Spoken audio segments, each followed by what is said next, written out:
We just finished installing this and we're already harvesting. That's cool.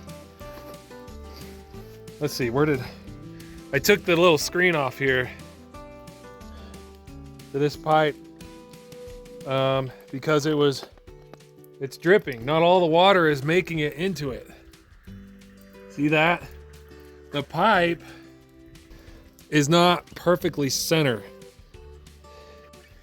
These 10-foot sticks of pipe, they do not come perfectly straight from the store. And I noticed that when I picked them up. They all got a little wave in them, and some more than others. And that's kind of the reason why I put some extra blocking. See that block right there? It doesn't have a strap. What it's doing is actually pushing the bow of this pipe out. Well, actually it's making it more straight. And it did help because this was worse, but it's still not, it's not perfect. So I've got some tie wire here, and this is, what do they call this? Baling wire, I think. When you get this stuff, it doesn't come wrapped in duct tape, but it's a good idea to do that. It keeps it from getting out of control and crazy. So let me show you a little trick real quick. So I'm gonna bend it right here, and you can like wrap this end around anything really. There's a nail I got sticking out here, so I'm gonna squeeze it around that, and then just pull these together. Cut them the same length. We're gonna double up on this with the drill. You might know where I'm going with this now, but maybe not. But you stick it in here in your drill, try to get it in the middle, and tighten it up. Okay, tighten the chuck up, and then you pull it tight on whatever it is you have it wrapped around on the other end. This is kind of a long piece.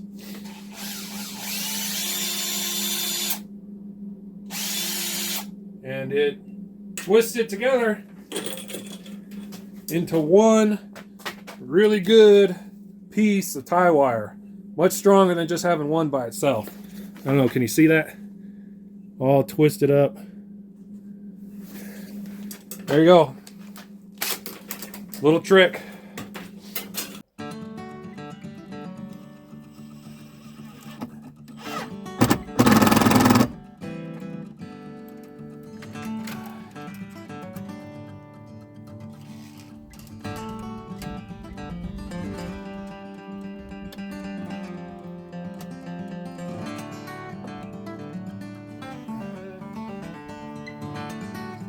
Down, slide it in, and there we go.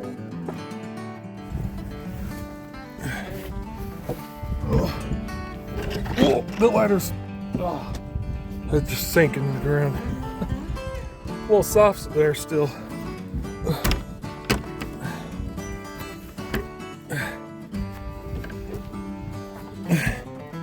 Okay. Here we go.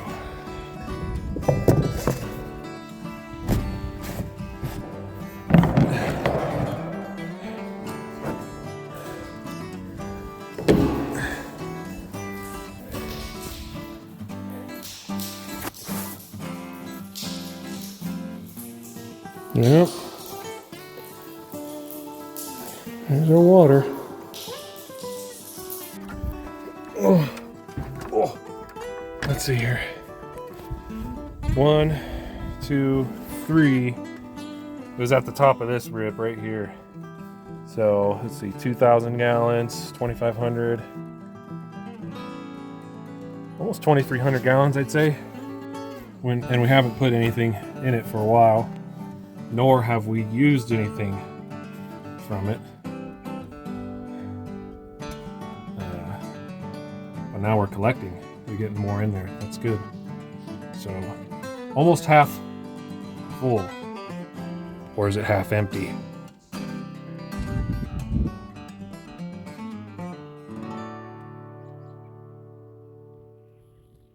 On our last video, someone left a comment saying we should test out our gutters by pouring a bucket of water down the roof to see if the water would go in the gutter or shoot over it. So we decided to test that out. It's to imitate a torrential downpour is what it is. There you go, that's what we're going for. We're really hoping that it just goes right in there because we're pretty much buttoned up this project. So we don't want to have to make any changes. So hoping for the best on this, but we'll give it a try and see how it turns out. Trying to make your ladder better for you. Thank you. Wait, that's my ladder? Yeah, I'm the one that's got to dump the bucket. I just like having the taller ladder. I know, but I got to get up higher. Look at us already collecting water. I know, right? And the snow breaks. Working out? Why do I keep going? Snow guards are working out. Awesome. All right. How exciting is this? So I'm just going to pour it like right here. Okay. We'll start with like kind of a little, I think. Yeah. Just a little. Yeah. Oh, the snow stopped it. Oh. Maybe we'll have to clean it off a little bit. Get the... Oh, man. That's so close to shooting over. Here, let me go from this angle. That's...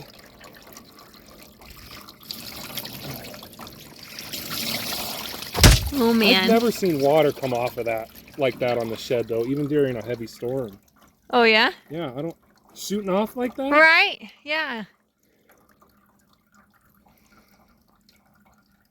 It's pretty darn close. I mean, these should probably be 6-inch gutters instead of 5-inch gutters. Yeah.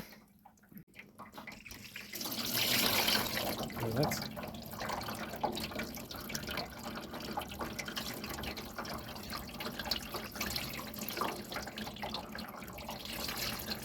I don't know. It might be okay.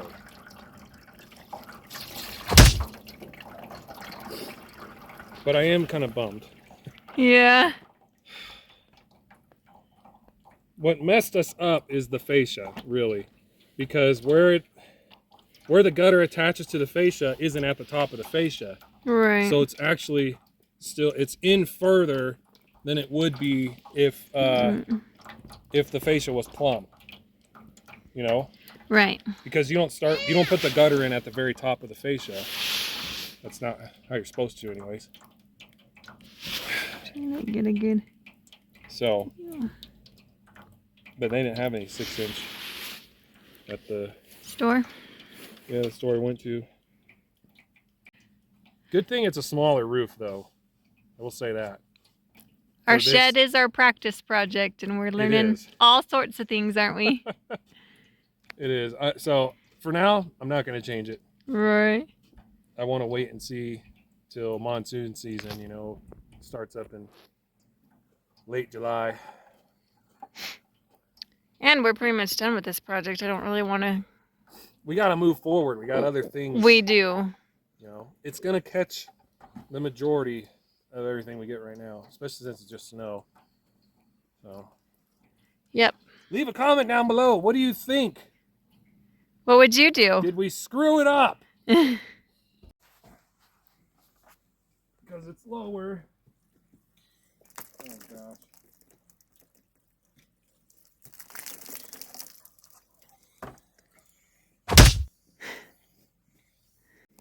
We may have to revisit this. Yep, looks like it. Gosh, dang it. 6-inch gutters, I think, would have done it. Yeah. We're learning. It still looks cool. Does look good. Hey, see if you can catch a snowflake in your mouth. You gotta stick your tongue out really far.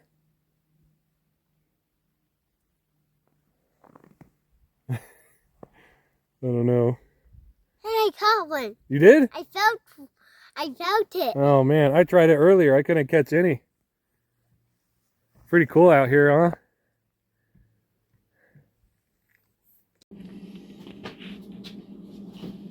I'm back on the plumbing. You might be wondering why we haven't talked about the plumbing. Well, that's because we still don't have it. It's not on. A couple of reasons. One, I talked about it's been pretty cold, so I haven't busted out the glue to finish gluing up the water heater. The other reason is I'm scared to turn on the water because of how cold it gets. Yeah. And I don't want something catastrophically bad to happen. Is that even catastrophically bad? Is that like a... Yeah. That's super bad. Super bad. Because my fear is like, what if a pipe breaks in the middle of the night and our entire tank drains out, right? I don't know if there's some kind of mechanism or something that can be installed to prevent that, but yeah, I don't think you can stop that, something like that. So it's our first winter, and I've decided I am not turning the water on until it gets a little bit warmer. We can handle freezing, around freezing I think we'd be fine, but it's like when it gets in the low teens and in the single digits that worries me. So yeah. And today it's snowy, so now's a good time to chug away at this a little bit more. I'm going to put this heat cable on the pipe. So thermostat, that's what that deal is. It will turn this on when it gets cold enough. Always getting serious. Taking the gloves off. I can't feel it. I can't feel anything.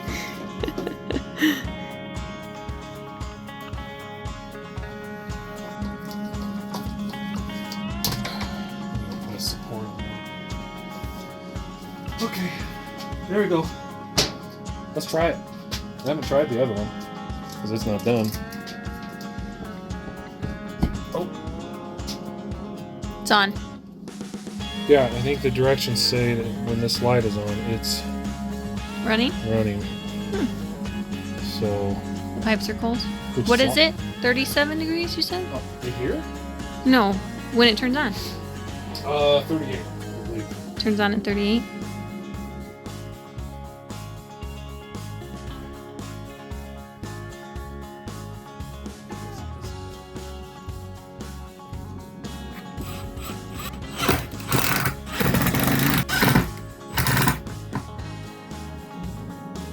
Here's the heat cables that we've been using for anyone that's interested.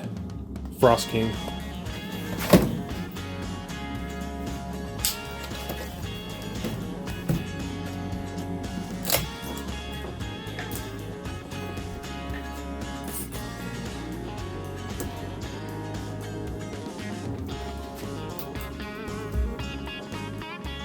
All the heat cable is on. Let me show you what it looks like. So I've got two 12-foot heat cables here. These are the two thermostats that control basically turning these cables on and off. Now this one goes up along the copper line. I zip tied it to the Blue Onyx UV light.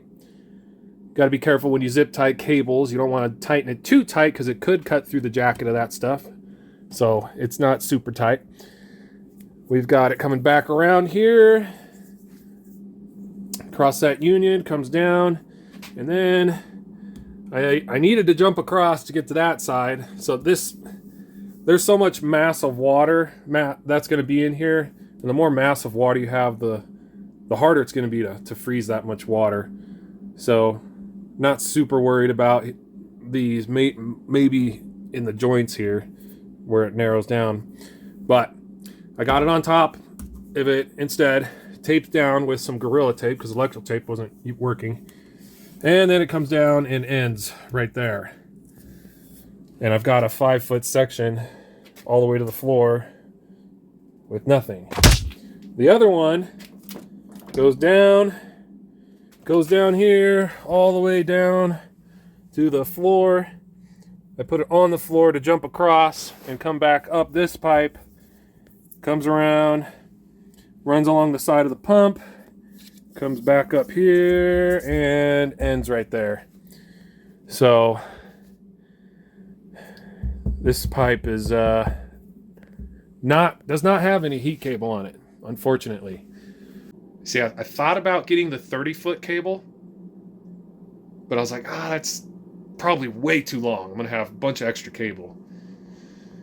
But it turns out I probably would have had maybe a foot or less left, which I could have just strung out on the floor or something.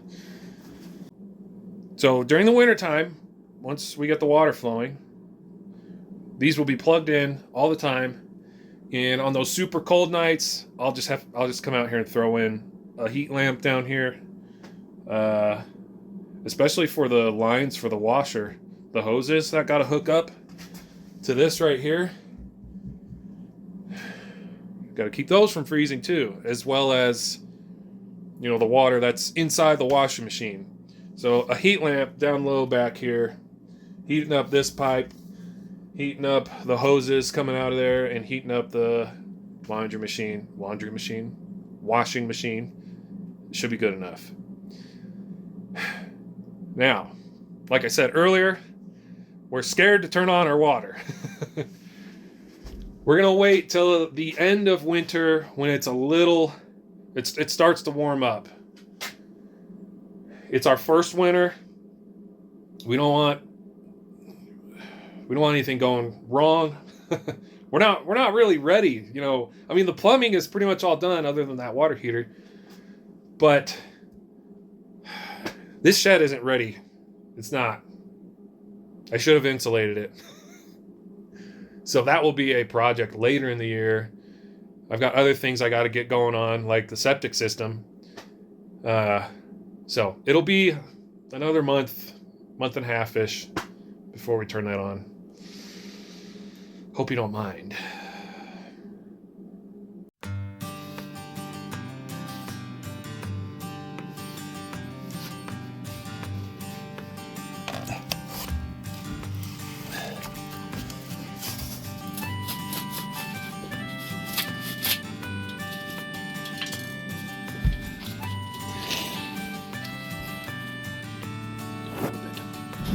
This is for 1-inch pipe, but the heat cable makes it too small. So in some spots I'm able to use the tape to compress it close, but in others I'll take scrap pieces and cut little strips out of them and stick it in the crack there and then tape it.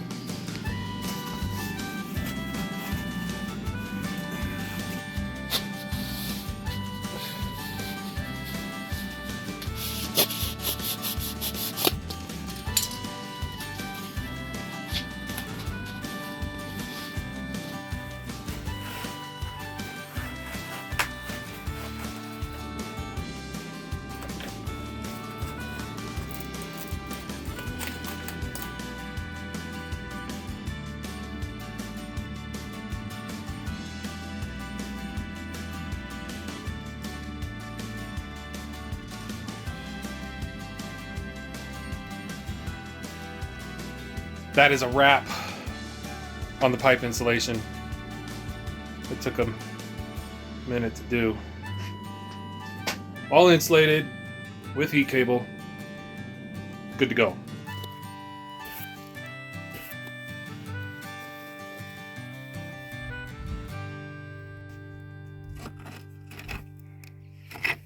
So the snow has been melting very slowly.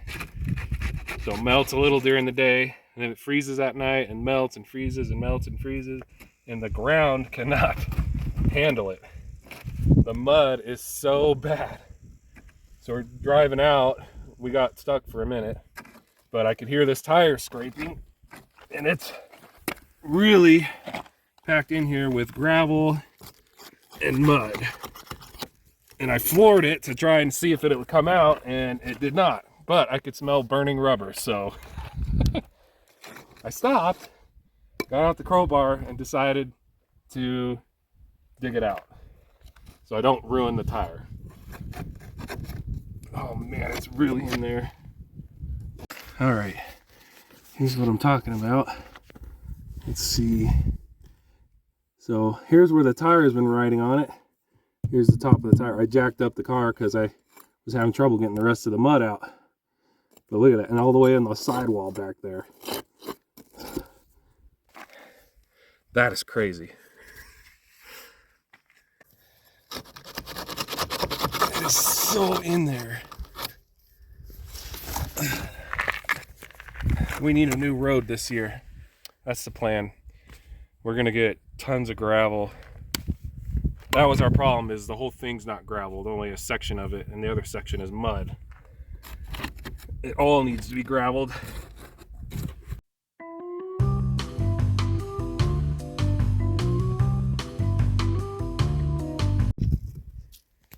Okay, I think I got enough out. There is still a good amount in here.